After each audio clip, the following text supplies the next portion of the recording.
Enchantress, like these heroes do not make any kind of aggressive rotations. Like this lineup is good when you're grouping around the Chronosphere, so I think Alliance's lineup can punish that. Like you think about Sven as a hero, he relies on God Strength to deal damage, but if he stays so far ahead, like he doesn't even need it to take a fight. So I think they can use the cooldown of Chronosphere and just keep fighting on Alliance. Well, we're using our cooldowns here. It is midnight in Kyiv. Let's see how long the series will take us as we jump into game number 2.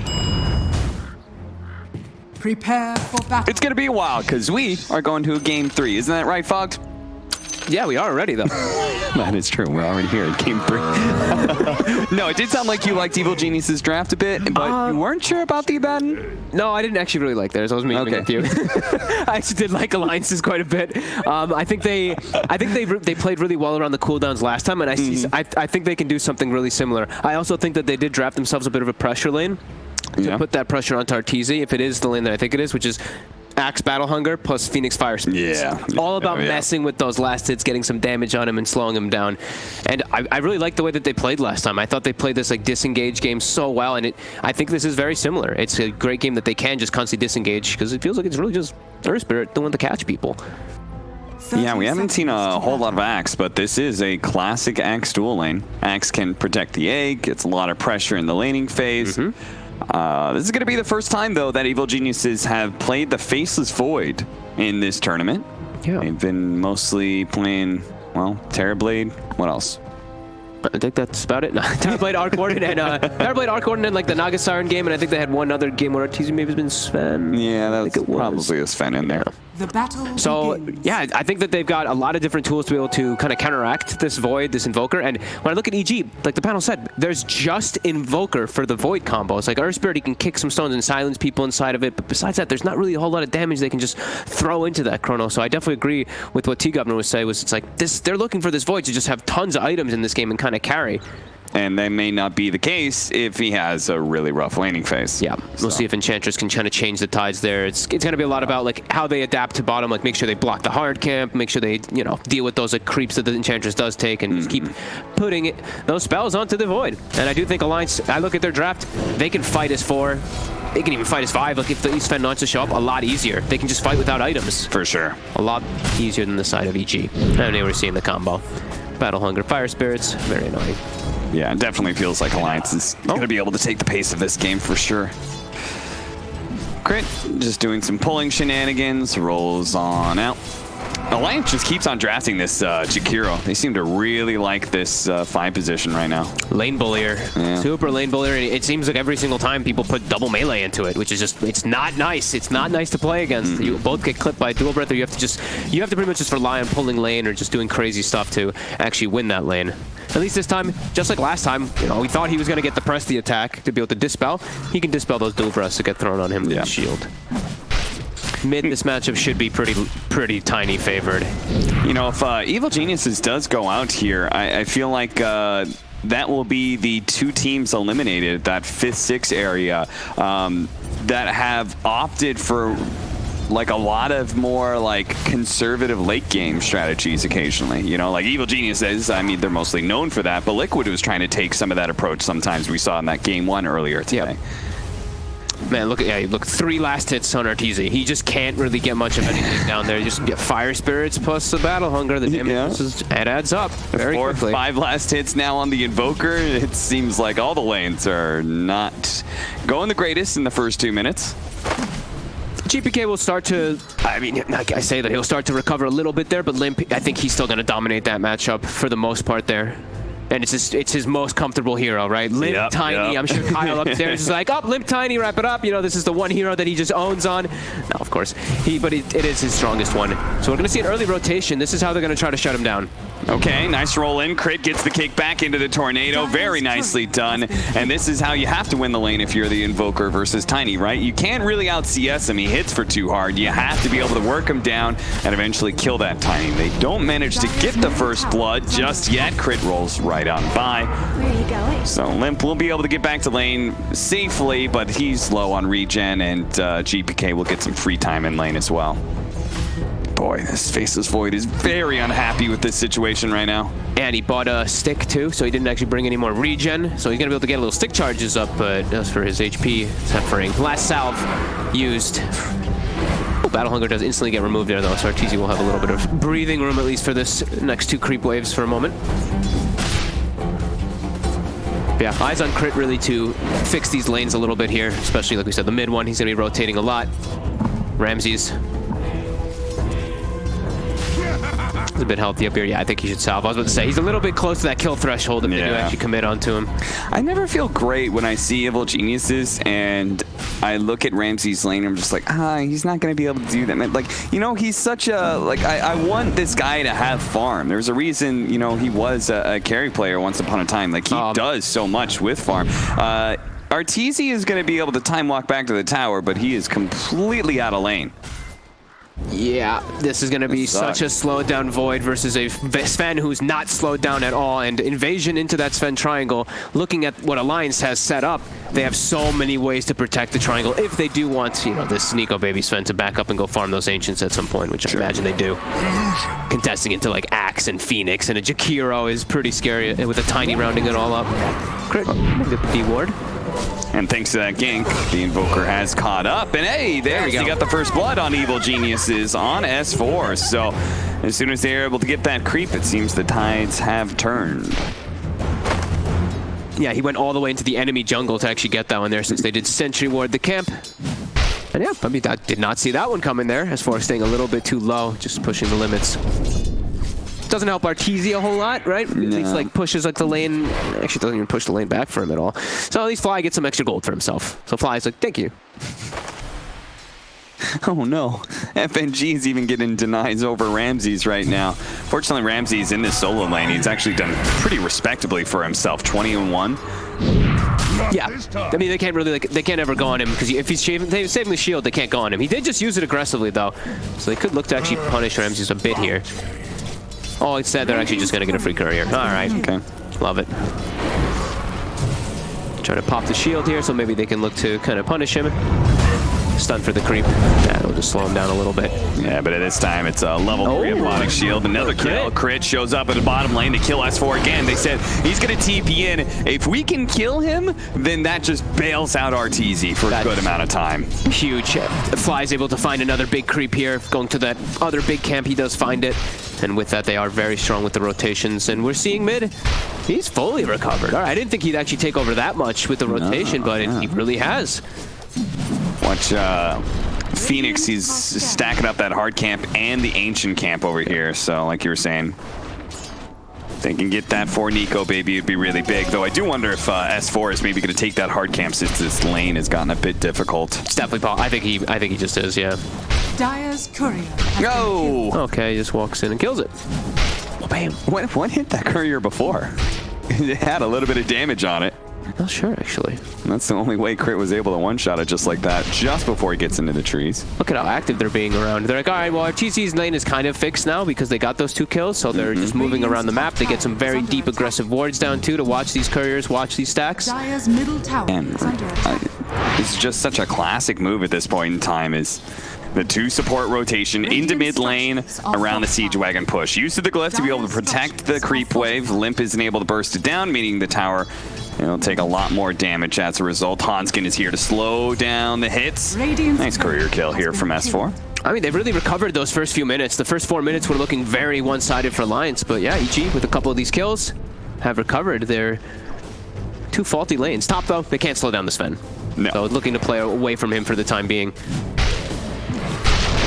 Arteezy about to get his level 6. He's fully recovered. Yeah, Dreads, he's got this. He's going to be going for this Maelstrom build. Just going for this straight magic damage. I wonder when he's going to try and rotate and use his first Chronosphere's Limp. He's going to take a lot of damage here with the Cold Snap. Certainly not enough to really get him killed, I would assume. They're constantly just playing around the runes here. They know that, you know, Tiny has to fill that bottle. Invoker doesn't have to play around that at all. He just has his own self-sustain. So constantly checking those, constantly moving around with the 2 supports.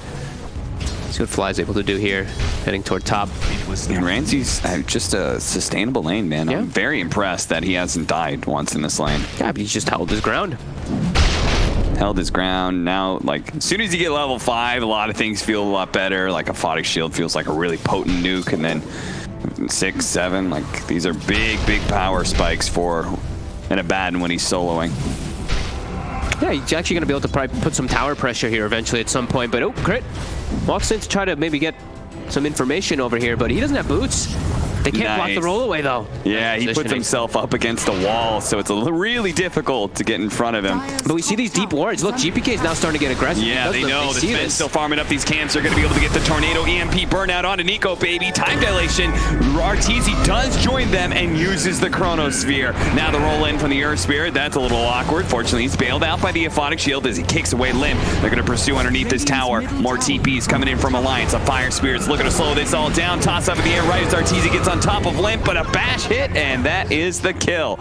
Evil Geniuses, this time around, they're the ones just kind of run over the mid lane, where Alliance were the first movers last time. Wow, Alliance definitely had no way that they knew that was going to be coming, because they tried to get this ward coverage to counter it, but EG, these heads-up movements by the supports really salvaging this early game. And now it's forward. He spotted too. It's slow, and he's just dead if they get a bash. He really is. That bash goes off.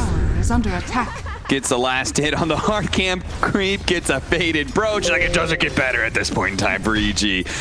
They're rolling in the advantages now. 2,000 net worth lead. What a turnaround, man. This has been quite the clinic that Evil Geniuses has put on for the last just 5 minutes. I mean, Fly actually just completely salvaged this entire early game, right? Getting those 2 big creeps. He's 3-0-2. Great kill participation. He's been the one moving around and getting all these wards out too with crit. Doing a great job. And crit, he went for this rush, just like the one when he went the rush medallion build, just straight earn, no boots. This time though, it works super well with the Invoker, because then Invoker can go for his other type of build. Yeah. I'm wondering what build he actually opts for in this one. Yeah, what do you do with Clawswex without the urn nowadays? Fly, gonna be blocked in here. Dire's middle tower is under Oh, he's got the veil. Is it the Jakiro even that might have it? Or did I see that it was an axe that had a veil? Oh, that'd be interesting. I think I did see S4 having the veil. Yeah, he is the one with the veil. All right. Okay. The off-lane veil meta. Yeah, I mean, like, his initiation sets up the Jakiro and Phoenix for so much damage, right? Yeah, like, if he's just there to control people and let the supports put out magic damage, then all good, I guess. They do have a ton of magic damage in their draft, right? I mean, Tiny, Jakiro, Phoenix, it's always going to be good to have a veil on your team, and having it this early, yeah, it could definitely to be some good stuff. But EG really getting the ball rolling, take top tower. They're looking to pressure mid too with this catapult here. Seeing those Exort points now starting to be put up for GPK. Likely to probably max it out next, just so they can have that awesome Cataclysm at some point. But we'll see what the item choice is of the Alliance. They're making their move. They don't have their Blink Dagger, so it's up to Limp to get a good initiation, but he's been Tornado EMP'd. Ooh, late glyph. S4 sees his opportunity to be able to get... Oh, no, he got Silence. Crit immediately as he rolled in. Pop the Silence. It just means that Alliance are going to be a little bit slower in taking that kill. But the mid tower did go down. Wasn't denied, right? It was not. They actually late glyphed as well. They glyphed after it died, so it does reset anyway, but yeah, they missed that little bit of a deny there. And Arteezy soaking all this space. Almost top of the net worth. The fact that he's almost matching a Sven is really, really good for EG. Yeah. S4. Another interception, man. And if S4, if he doesn't start getting some farm, then I mean, this entire idea of him being able to protect the egg or start fights with the Blink Dagger, that's going to be completely grinding to a halt. 0-4. Yeah, this is going to be a painful recovery as the map is, getting smaller very quickly when they do get those 2 towers. He doesn't have great opportunities to find a place to farm. But Crit's taking bottom, and it's very far pushed in. Like, where does S4 go to farm here? Kind of just go mid and maybe even into the triangle, but yeah. Dire's structures are fortified. FNG will poke tower, slow it down a little bit here with this catapult, and Limp, he wants to punish Crit. Hits him with the avalanche, and they immediately back away. Doesn't want to dive. Too much counter initiation that EG does have. Chrono is up. FNG though, max liquid fire. This looks like what he wants to be doing in the game, just pressuring those towers. S4 shows on the map, immediately gets pinged by EG. Yeah, they're like, kill him. He's got Veil. He'll never get his Blink Dagger at this rate. No, but they know that he is that big initiator. TZ finds Hanskin. Does have the Chronosphere. Hanskin is just going to fly off the map, though. Not TPing, still sticking around.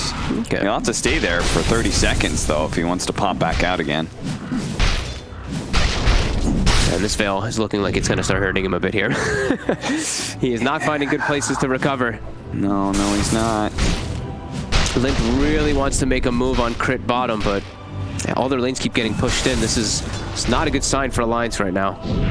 As there's Sven, he's farming a bit, but he's the only one. Like Limp, he's not finding anything on the map. Neither is their Axe, really. Limp is more underfarmed than the Axe. This is a big concern. Their maps are shrinking. EG has all these wards down too to watch everything from that early aggression. So like I was saying in my intro, you did like EG's draft, right, Chuck?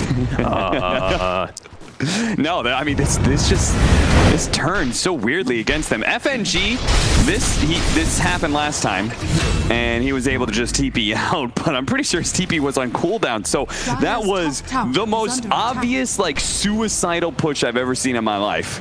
They're trying to just get any type of space on the map. They know they need these blinks on Tiny and Axe to do anything on the map. They actually just can't do anything without them, really, unless someone's very out of position.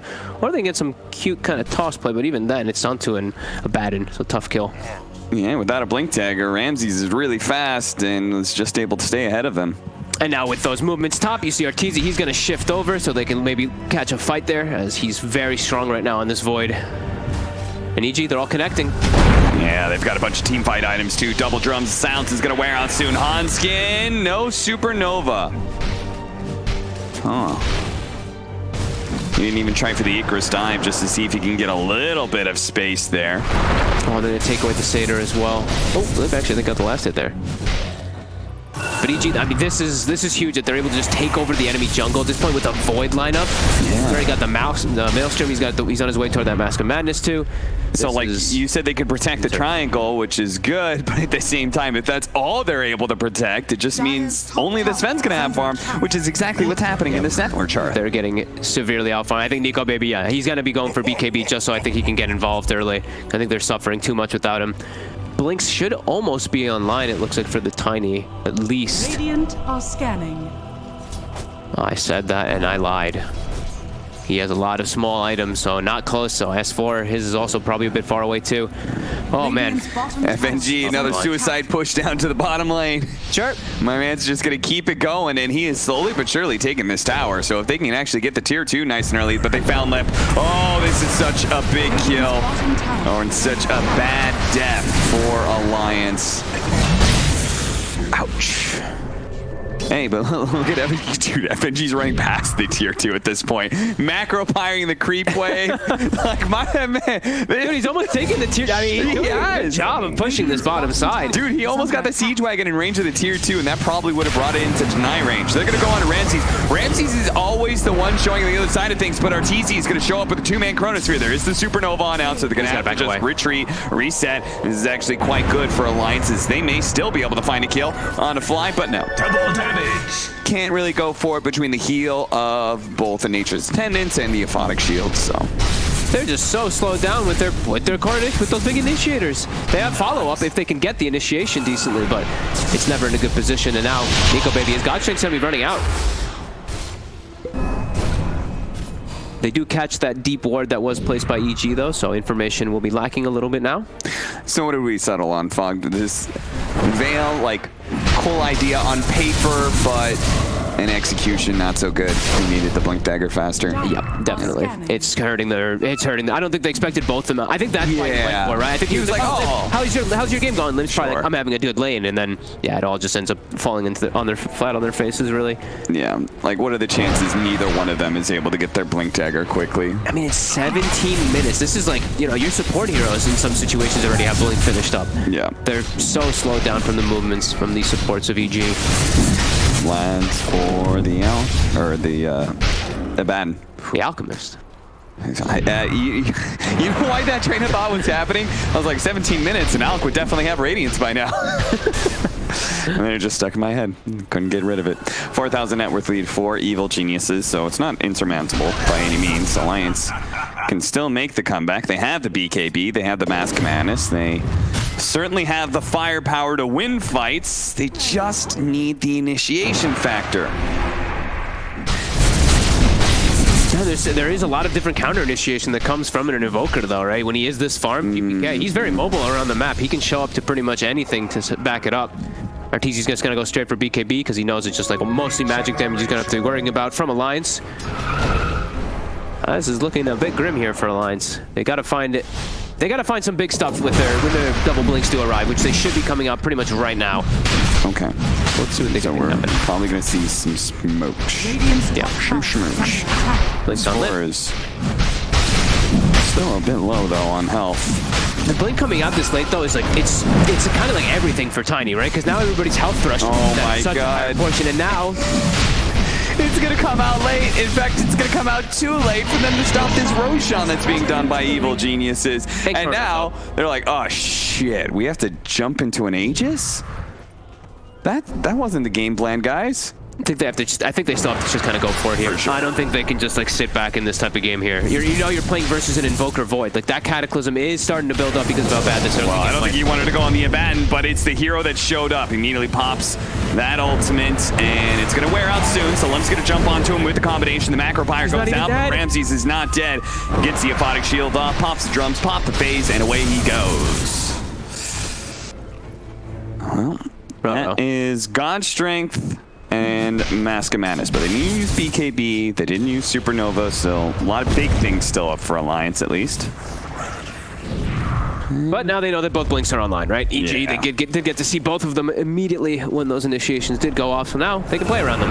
And they're probably like, oh my god, the blinks just came out. Like, we are in a very good spot. So anyway, they can smoke up. They have Chrono. They've got everything at the ready except for that Ramses ultimate, which is going to be back any second now anyway. And bounties, that's what they're looking to set up for, claiming the high ground here.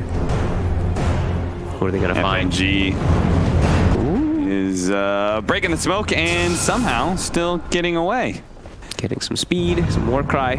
So nobody's gonna get caught here, it looks like. I've got a weird question, Fogged. Yep. I feel like every single time a smoke gank fails, the enemy team immediately smokes and tries to get aggressive. In some way, isn't that like really obvious?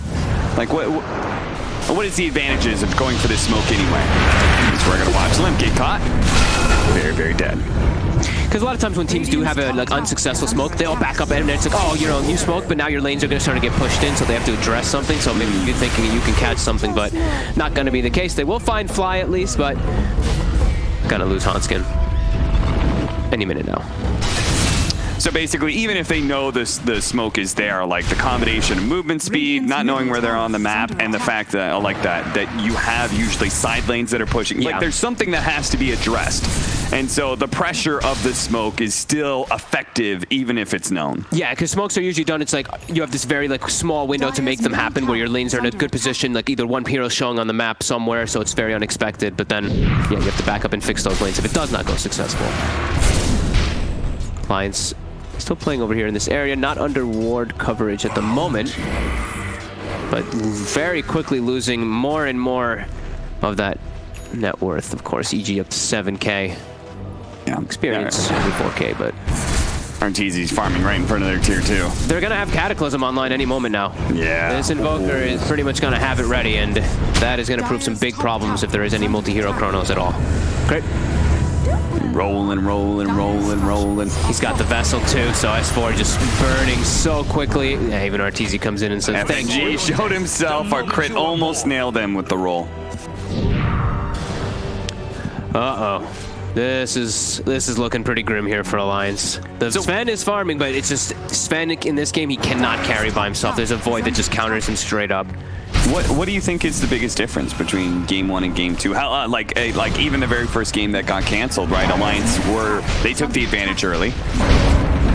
I think this one they just got caught off guard by these rotations. Like Fly with these clutch movements, like these blinks just got so slowed down. I don't think that's where they anticipated. And yeah, I think, you know, this Veil, it really bit them in the ass here. Like S4 not having a blink early on, they can't make anything happen. EG's just running around doing pretty much anything that they want in this game.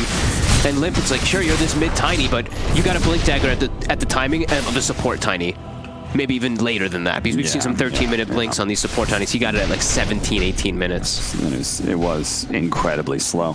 They have the 4-man smoke up here from Alliance. They just got the Aghanim Scepter from the Sven, so he's going to try and rotate into this tier 2 while his team pushes into the triangle. They're going to sandwich Evil Geniuses here. They got good vision. They're going to be able to find an opening here onto the Ear Spirit. Lim coming in from the other side, trying to catch some extra heroes. The Avalanche actually stopping Arteezy from getting off that good Avalanche. He's going to pop his BKB and man up against Nico Baby. Nico Baby, especially with that Aegis out onto Arteezy, feels like this isn't worth it. He wants to go for other heroes. Oh, there's a Cataclysm goes out. That's going to be the Sven and the Tiny both going down.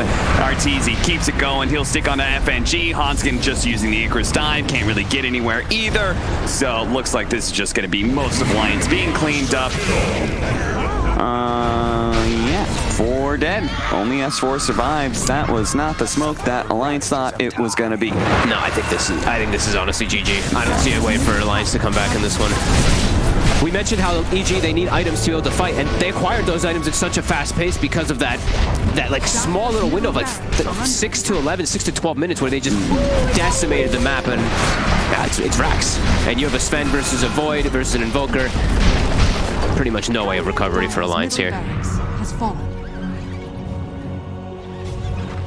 a full BKB, and he's gonna have another item almost on too. Yeah, this will be a very surprising comeback if Alliance is able to do it, but it's feeling like that sub 1% really. We have yet to be able to see a supernova combo go off. Have we even seen a blink call initiation?